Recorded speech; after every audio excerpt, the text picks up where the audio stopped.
Salve, salve, galera, tudo bom? Acabou a fase de grupos para a seleção masculina de vôlei, tá? E que jeito de acabar a primeira fase, né? Uma partida histórica contra a França. Na minha opinião, a melhor partida dos Jogos Olímpicos até agora, tá? Considerando masculino e feminino. O Brasil venceu a França por 3-2 e vai pegar o Japão nas quartas de final, é sobre isso que a gente vai falar. Então já dá o like nesse vídeo, se inscreve na Locomotiva Esportiva e comenta aqui também o que você acha que vai acontecer nas quartas de final, se vai ser Brasil, se vai ser Japão, 3-0, 3-1, 3-2, para qual lado também, tá? Jogo rápido, porque a partida contra o Japão é agora 1 da manhã, horário de Brasília, tá? Eu não consegui fazer esse vídeo mais cedo por motivos de trabalho, por motivos profissionais, mas não podia deixar de passar aqui e falar rapidinho, tá? Bom, Brasil 3-2 na França, né? Até peguei as parciais, anotei para não esquecer. 25-22 para o Brasil, depois 39-37 para a França, 25-17 Brasil, 25-21 França e 20-18 para o Brasil no quinto set. Bom, um set chegando a 39 pontos, o tie-break chegando a 20. Não existe empate no vôlei, porque se existisse, essa seria uma bela partida para dar ali uma pontuação igual para os dois lados. Acabou, alguém ganhou porque alguém tinha que ganhar, né? E foi um jogo muito equilibrado, um jogo muito legal, que cumpriu as expectativas, né, de um Brasil e França que sempre costuma dar bons jogos. A França ali com o seu trio ofensivo muito bem definido, o Ngapé, o Petrigian e o Clevenot foram muito bem também.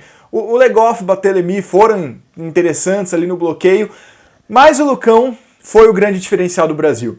Por quê? Se o trio francês foi muito bem, o trio de ataque brasileiro também deu as caras, obviamente. O Wallace, Lucarelli e Leal foram os maiores pontuadores. Bruninho e Thales foram muito bem. Só que se você for pegar estatisticamente, quem destoou positivamente foi o Lucão, né? 19 pontos para o central brasileiro. Desses 19, 7 de bloqueio. Até com isso ele virou o melhor bloqueador da primeira fase, né? Com esses 7 bloqueios que ele conseguiu contra a França. Ponto positivo dessa vitória contra a França. O Wallace, Lucarelli e Leal já estavam num ritmo muito legal, né? Foram entrando aos poucos, já estavam muito bem. Bruninho também tinha conseguido uma grande partida ali, principalmente contra os Estados Unidos.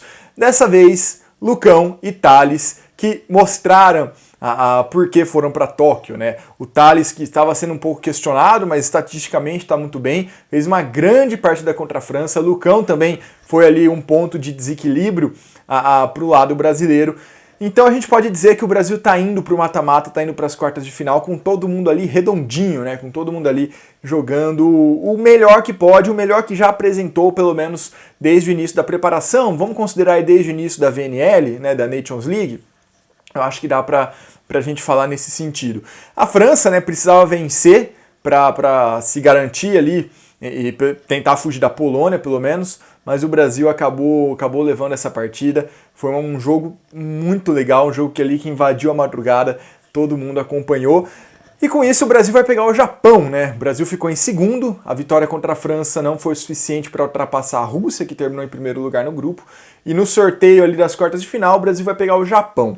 Tá? O Japão ficou em terceiro lugar da chave dele, bateu a Venezuela, o Canadá e o Irã, perdeu para a Itália e para a Polônia, que eram as duas seleções mais fortes ali do grupo. Então o Japão fez um bom trabalho, tá? Já é a melhor participação do Japão desde o começo da década de 90, salvo engano, desde Barcelona, que o Japão não vai tão longe assim no vôlei masculino, claro, né? Então vai ser um bom jogo, tá? O Japão tá jogando em casa. Mas não tem torcida, realmente, tá? Mas só o fato de estar em casa, estar no seu ambiente, onde estão acostumados, já é uma grande coisa para o Japão, tá? O Brasil vai ter que tomar cuidado, apesar de ser favorito, certo? O jogo japonês, ofensivamente, ele é muito baseado em dois nomes, tá? Que é o Ishikawa, que é o ponta, e o Nishida, que é o oposto. Eles foram só o segundo e terceiro melhores atacantes da primeira fase, tá? Então o jogo é muito centrado neles e eles têm correspondido, tá? Tanto em números absolutos quanto em números percentuais, tá? Eles estão ali liderando, entre os líderes, melhor dizendo, das estatísticas ofensivas nesses Jogos Olímpicos, e isso só é possível, é claro, se você tiver um bom passe, se você tiver um levantador que está numa fase legal também, e o Nishihiro tá fazendo valer essa questão, né? Ele foi o quinto melhor levantador, segundo as estatísticas da primeira fase dos Jogos Olímpicos, tá? Então o Japão é um time perigoso, sim, é um time que venceu grandes seleções, sim, bateu, por exemplo, o Irã, né, que é uma seleção que está crescendo bastante, o Canadá também, então o Brasil tem que tomar cuidado. Qual que é o ponto? O Brasil é muito superior, muito não, é bem superior ao Japão. O Japão tem ali os seus nomes principais, tem um bom bloqueador também, tem, mas o Brasil tá numa fase bem mais interessante que a do Japão. Tecnicamente, tem jogadores muito mais gabaritados, jogadores com muito mais experiência também, né? Essa seleção do Japão é uma seleção que, nesse nível mais alto, né, de competição, tá engatinhando ainda, né? Tá começando, e mesmo pelo nível de clubes, né? Os jogadores também não foram tão testados assim quanto os brasileiros, que têm experiência de sobra ali em sua maioria. Um possível problema, tá? Se o Brasil passar, que é o que provavelmente vai acontecer, vai pegar a Rússia do outro lado, na semifinal, tá? A Rússia foi a derrota brasileira na primeira fase, né? Foi 3-0 para a Rússia, uma lavada ali para cima do Brasil, e isso pode ser perigoso, porque a partir do momento que o Japão é um adversário mais fraco, porém forte, o Brasil tem que entrar com a cabeça de focar apenas no Japão. Continuar entrando forte desde o primeiro set, não fazer aquelas trapalhadas que fez nos 3 primeiros jogos na fase de grupos, né, ali contra a Tunísia, contra a Argentina e contra a Rússia, que o Brasil ali entrou no primeiro set um pouco mais relaxado, um pouco mais largado. Não, o Japão é sim um bom time, o Japão tá jogando em casa, o Japão tá empolgado também por ser uma grande campanha, considerando os padrões do voleibol masculino japonês. Então, por mais que a Rússia já esteja no horizonte do Brasil, né, a Rússia vai pegar o Canadá nas quartas e deve passar pelos canadenses, por mais que a Rússia já esteja no horizonte, tem que olhar primeiro para o Japão, porque é um time perigoso, é um time que tem atacantes fortíssimos que podem entrar na partida e não sair mais, e aí vai ficar muito difícil, mesmo ali o Brasil com uma boa defesa, mesmo o Brasil com um bom bloqueio, tá? Por outro lado, entrando forte, conseguindo sacar bem, né? O Lucarelli também terminou como o terceiro melhor sacador dessa primeira fase, por exemplo, mas outros também estão muito bem nesse fundamento.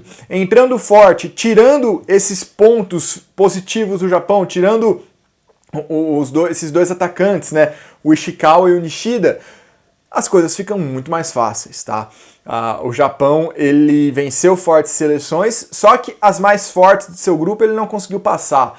E o Brasil é uma seleção tão forte quanto a Polônia, mais forte do que a Itália, que foram as que bateram o Japão.